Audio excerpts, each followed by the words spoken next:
दिवो वा विष्णु उत वा पृथिव्या महो वा विष्णु पुरोरन्तरिक्षा उहाहि हस्ता वसुना प्रणस्व प्रयच्छ दक्षिणादोत्सव्यात् विष्णवे त्वा एको देवः सर्वभूतेषु गूढः सर्वव्यापी सर्वभूतान्तरात्मा कर्माध्यक्षः सर्वभूताधिवासः साक्षी चेता केवलो निर्गुणश्च।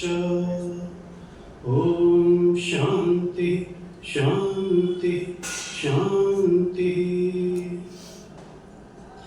विद्वत जो मंचहि आसीना आसन ग्रहण इधर जो कीना प्रथम सवहि सादर सिरनाम तापाछे निज बात सुनाम। वेद सुधा सद ज्ञान भंडारा पढ़ई पढ़ावे अर्थ विचारा सुनहि सुनावे जो चित लाए परम धर्म ऋषि लिख समझाए। मंच पर विराजमान बड़े ही आदर और सम्मान के योग्य आचार्य सुश्रुत जी सामश्रमी जो पानीपत से पधारे हुए हैं, मुझसे पूर्व जिनके भजनों को हम सुन रहे थे श्रीमान मुकेश जी शास्त्री जो दिल्ली से आए हुए हैं, आर्य समाज जींद शहर के यशस्वी सरल सौम्यता की प्रतिमूर्ति श्रीमान प्रधान जी राजीव सिंह आर्य तथा मंत्री पद को सुशोभित कर रही बहन श्रीमती विनीता जी आर्य, आर्य समाज जींद शहर तथा जींद जंक्शन जींद रामनगर आर्य समाज के समस्त पदाधिकारीगण सदस्यगण उपस्थित धर्म प्रेमी सज्जनों पूजा और वंदना के योग्य मातृशक्ति। मैं थोड़ी देर आपके सम्मुख कुछ विचार प्रस्तुत करूंगा। जैसा कि हम जानते हैं अभी जो मंत्र बोला और कोई भी मंत्र हम बोलते हैं तो उसमें सबसे पहले ओम का उच्चारण करते हैं और कहा भी जाता है नियम भी है ओम अभ्यादामे। जब किसी भी कार्य को हम प्रारंभ करें या मंत्र पाठ अथवा स्वाध्याय तो उस प्रभु के नाम का स्मरण कर लेना चाहिए और उसके नाम के बारे में भी कहा है हम जितनी भी इच्छाएं करते हैं जो भी चाहते हैं उस सब की प्राप्ति के लिए केवल और केवल एकमात्र सहायक परमात्मा ही है। शास्त्रकार कहते हैं सर्वे वेदा यत् पद्मामनन्ति सर्वे वेदाः यत् पद्मामनन्ति यदिच्छन्तो ब्रह्मचर्यं चरन्ति तत्ते पदम संग्रहण ब्रवीमि ओम इति एतत्। वह पद ओम ही है और कुछ नहीं है जिसकी इच्छा को लेकर के तरह तरह से तप तपे जाते हैं। हम संसार में जो भी करते हैं कोई भी कार्य करते हैं उस आनंद स्वरूप परमात्मा की प्राप्ति की ही इच्छा लेकर के करते हैं जिससे हमें सुख और शांति की प्राप्ति हो सके। इसी इच्छा से हम तप करते हैं, ब्रह्मचर्य का पालन करते हैं, जाप करते हैं, तरह तरह से जो भी अनुष्ठान करते हैं, हमारी जो क्रियाएं होती हैं सब सुख प्राप्ति अर्थात उस आनंद स्वरूप परमात्मा की प्राप्ति के लिए ही होती हैं। इसीलिए हम तरह तरह के अनुष्ठान करते हैं।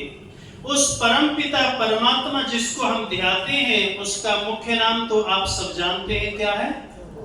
ओम है उसका मुख्य नाम। ओम ये तो हम सब जानते हैं, पता है, अधिकतर लोगों को पता है, लेकिन ओम ही मुख्य नाम क्यों है?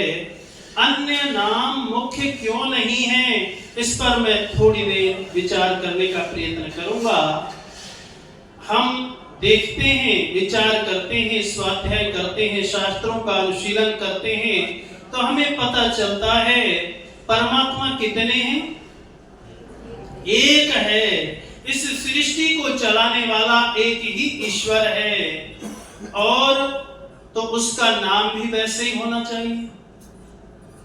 अगर आप अन्य पदार्थों को देखेंगे, सृष्टि के जितने भी पदार्थ हैं, और उन पदार्थों के नाम भी हैं उनकी पहचान के लिए, उनको जानने के लिए, लेकिन संसार के जितने पदार्थ हैं वो सब कैसे हैं? विकारवान हैं, परिवर्तनशील हैं, उनमें परिवर्तन आता रहता है, विकार आता रहता है, बदलते रहते हैं। हम भी देखें, जब बच्चा जन्म लेता है, देखते देखते वो कब बड़ा हो जाता है, युवा हो जाता है, और फिर वृद्धावस्था को प्राप्त हो जाता है। हमारी आंखों के सामने ही हमें परिवर्तन देखने को मिलता है। किसी भी पदार्थ को ले लें, उनमें सब में परिवर्तन होता रहता है। संसार के पदार्थों के जो नाम हैं, उन नामों में भी परिवर्तन होता रहता है। कोई वस्तु का नाम ले लीजिए, किसी व्यक्ति का नाम ले लीजिए, किसी महापुरुष का नाम ले लीजिए, किसी देवी देवता का नाम ले लीजिए, उन सब में भी परिवर्तन आता रहता है। आपने देखा होगा, सब लोग आप जानते हैं, समझदार, पढ़े लिखे हैं, शास्त्रों का अनुशीलन करने वाले हैं। संस्कृत व्याकरण में जो वचन है वो कितने होते हैं? 3 वचन होते हैं। एक वचन, कोई वस्तु एक है तो एक वचन में उसका प्रयोग करते हैं, संबोधन करते हैं। दूसरे अगर 2 हैं तो 2 वचन का प्रयोग करते हैं, और 2 से अधिक हैं तो बहुवचन का प्रयोग कर लेते हैं। ऐसे हमारे नाम हैं। मेरा नाम सुरेश है, एक वचन में एक प्रयोग करेंगे। अगर मेरे नाम के 2 व्यक्ति बैठे हैं तो 2 वचन में प्रयोग करेंगे, ज्यादा है तो फिर बहुवचन का प्रयोग करेंगे। प्रत्येक व्यक्ति का नाम है, उसमें भी विकार आता है। एक वचन में कुछ और रहता है, 2 वचन में कुछ और रहता है, बहुवचन में और बदल जाता है। किसी देवी देवता का, महापुरुष का नाम ले लीजिए, विष्णु जी का नाम ले लीजिए, शिव का नाम ले लीजिए, देवी का नाम ले लीजिए, सरस्वती का नाम ले लीजिए, उनको आप देखेंगे विभक्तियों का भी उनमें अंतर पड़ता है, वचनों का भी अंतर पड़ता है, लिंगों का भी अंतर पड़ता है। परंतु ईश्वर कैसा है? निर्विकार है, उसमें कोई विकार नहीं आता है। तो फिर मुख्य नाम जो परमात्मा का है वो भी तो ऐसा ही होना चाहिए, उसमें भी कोई विकार नहीं आना चाहिए। ओम ही एक ऐसा शब्द है जिसमें कोई परिवर्तन नहीं आता। आप देखें, ईश्वर कितने एक हैं, तो फिर परमात्मा का नाम 2 वचन बहुवचन में चल ही नहीं सकता। जो मुख्य नाम है ओम, उस पर वचनों का कोई प्रभाव नहीं पड़ता है, वो एक जैसा ही रहता है, ज्यों का त्यों रहता है, उसको अव्यय कहते हैं। ऐसे ही लिंगों का भी प्रभाव नहीं पड़ता। कोई अगर स्त्रीवाचक शब्द है तो स्त्रीलिंग में रूप चलेंगे, पुल्लिंग का पुल्लिंग में, नपुंसकलिंग नपुंसकलिंग में। विष्णु जैसे ले लीजिए तो विष्णु पुल्लिंग में, ब्रह्म शब्द लेते हैं तो नपुंसकलिंग में, देवी शब्द, सरस्वती शब्द लेते हैं, ये भी ईश्वर के नाम हैं, लेकिन मुख्य नहीं है, इनमें परिवर्तन आता रहता है। अन्य वस्तुओं के भी नाम है, परंतु जो परमात्मा का मुख्य नाम है उसमें लिंग का भी कोई प्रभाव नहीं होता है, वह अलिंग है, अव्यक्त है। इसी तरह से परमात्मा का मुख्य नाम है, और इस पर ना तो वचनों का प्रभाव होता है, ना लिंगों का प्रभाव होता है, ना विभक्तियों का प्रभाव होता है, वह निर्विकार है, उसमें कोई विकार नहीं आता। इसीलिए परमात्मा का मुख्य नाम केवल और केवल ओम ही है। सभी पदार्थों में जैसे विकार आते आपने देखा हो। एक और बात मैं आपको बताता चलूं, संसार में जितनी भाषाएं हैं, कोई भी भाषा ऐसी नहीं जो पूर्ण हो। लगभग आज की गणना के अनुसार 6500, कुछ जगह 6800 इतनी भाषाएं संसार की मानी गई हैं, इतनी। लेकिन उनमें से सारी ध्वनियां किसी भाषा में नहीं है। केवल अगर सभी ध्वनियां समाहित हैं तो वो संस्कृत भाषा में है। और जो मुख्य नाम परमात्मा का है वो भी संस्कृत भाषा में ही है।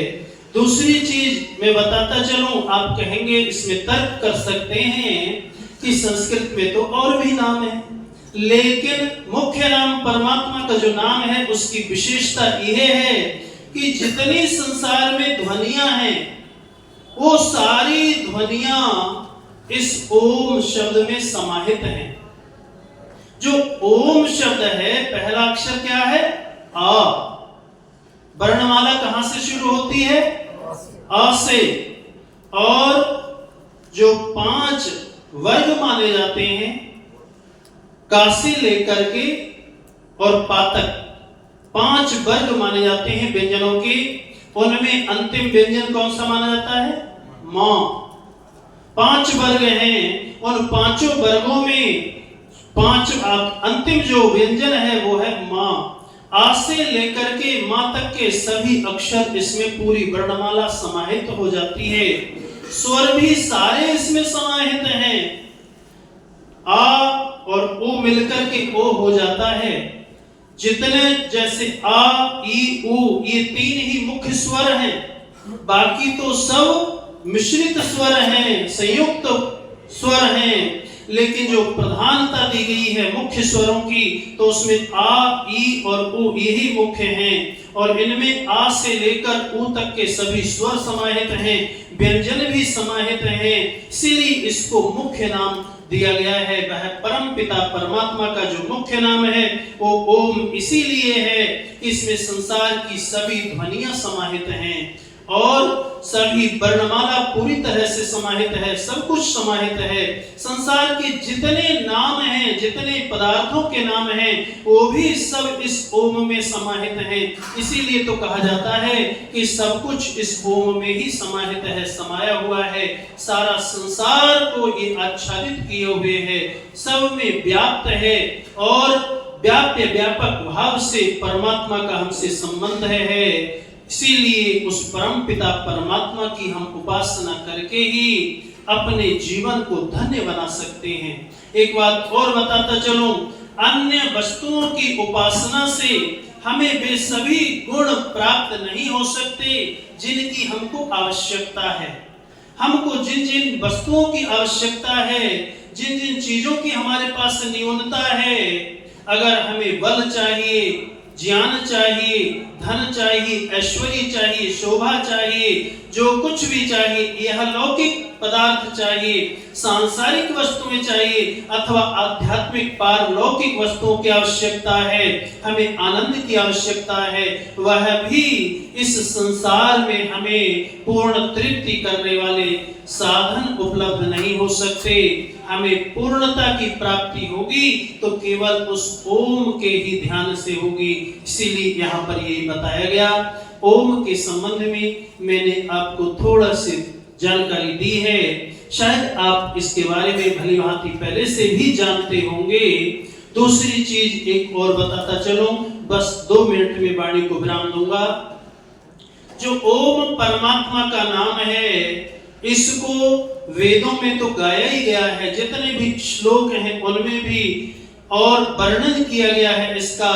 और जो उपनिषद हैं वो तो ओम की महिमा का विशेष रूप से बखान करते हैं और ये अक्षर अविनाशी माना गया है। अन्य जितने भी शब्द हैं, जो भौतिक शब्द हैं, जो उत्पन्न होते हैं, न्याय दर्शन बताता है कि वे सारी ध्वनियां अमर नहीं है, अविनाशी नहीं है। लेकिन जो वेद के शब्द हैं, जो वो नित्य माने गए हैं और जो परमात्मा का ज्ञान है वो हमेशा नित्य रहता है। हम भी अपने ज्ञान को अगर स्थिर करना चाहते हैं तो हमें भी उस प्रभु की शरण में ही जाने की आवश्यकता है। तो मैं इन्हीं शब्दों के साथ अपनी वाणी को विराम देता हूँ। इति ओम शम। धन्यवाद।